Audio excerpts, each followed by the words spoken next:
Hello everyone! Ngayon, meron ulit tayong gagawin na customized cupcake. So, eto, meron na tayong na-bake ulit na chocolate cupcake. So, gagawa ulit tayo ng customized. Bago natin siya lagyan ng toppers, kailangan lagyan muna natin siya ng chocolate.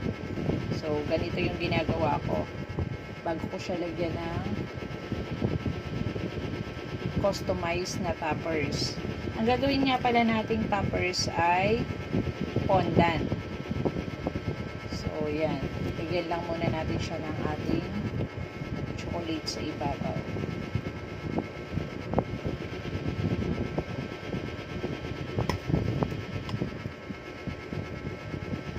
After nating malagyan to ng chocolate, gagawin naman natin yung ating fondant toppers.